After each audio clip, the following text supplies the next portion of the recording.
Mine is the history of the Dukes of Normandy and the Kings of England by the Anonymous of Bethune. It's a translation by the late Janet Shirley, and I've provided the introduction and historical notes. And this was published by Routledge in their Crusade Text in Translation series earlier this year, even though it's not really a Crusade text, but this was where they chose to place it. So it's a chronicle penned in the early 13th century, the mid-1220s, by a writer at work in the household of the Counts of Bethune in what is now northern France, and which was then part of territories at the heart of political events involving the Kings of England and France, as well as the Dukes of Normandy and the Counts of Flanders. Some of those people are one and the same. Very much at a time of power struggle in which it was unclear which kingdom would come out on top.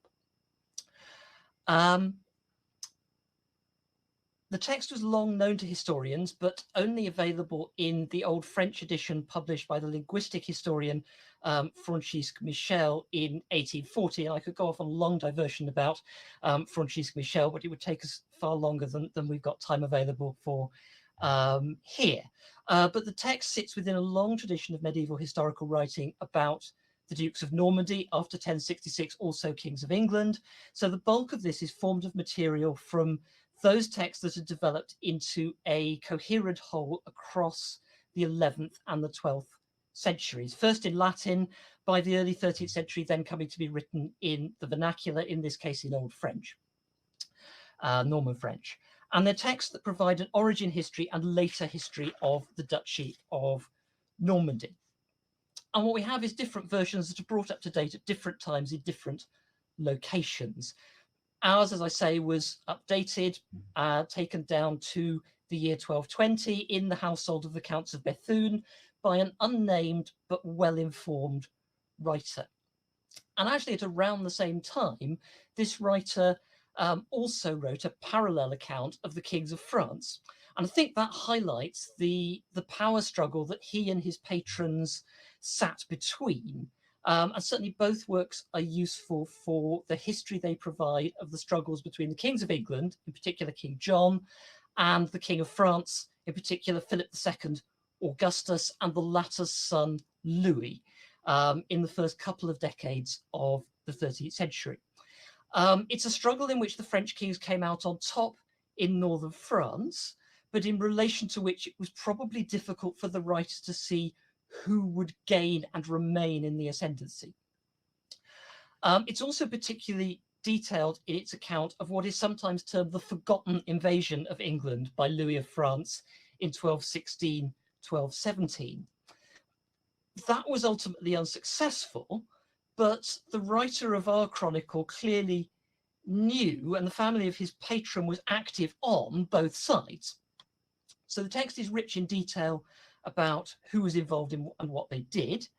And in its later stages, the writer likes nothing more than to insert a list of relatively minor and certainly obscure knights local to his region, and the military expeditions they set out on and how they got on. And for the writer of historical notes to this, there's a real challenge here in finding these individuals, working out where they came from and what their background is.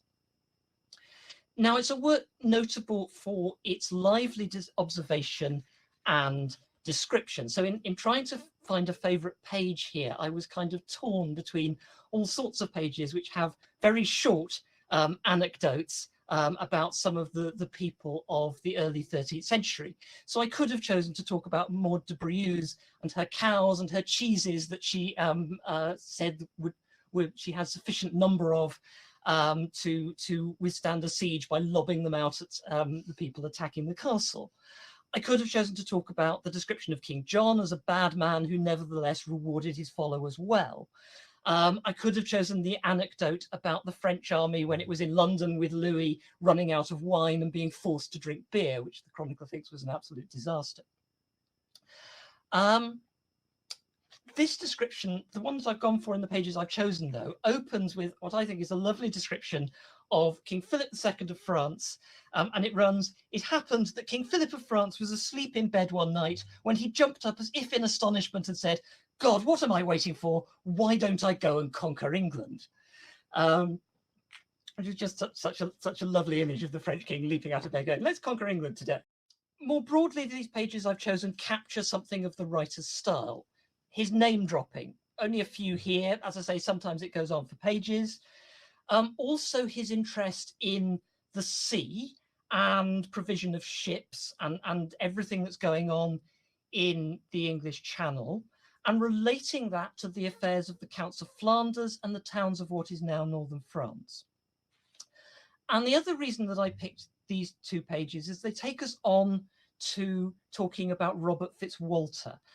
Robert, who was an English baron, a man who was at the heart of the reaction against King John and the creation of Magna Carta. And I think here we go to the heart of what matters to this writer. Honour in the affairs of knights, concern for the right order of things, that wrongs should be avenged, but also that knights should not get ahead of themselves. And in this way, Philip promises to avenge Robert's losses, but when Robert promises to lead an advance party of the invasion force, he's firmly rebuffed. And this is the second quotation from those pages I'll pull out here. Head of Saint Denis, said the king, not a single one of my knights, Robert, will go there ahead of me, and you yourself will wait for me and cross with me. Lord, said Robert, I shall do as it shall please you, and very much being put in his place. So there we have it, an origin history continued up to the writer's own day, a snapshot of the values of that writer and his patrons, someone who knew that the events they were witnessing were significant, but perhaps struggled to explain how they eventually turned out, and who worked for patrons who were forced to keep a balance on a foot in both camps, stuck in the middle of a struggle between kings competing for supremacy along the Channel coast.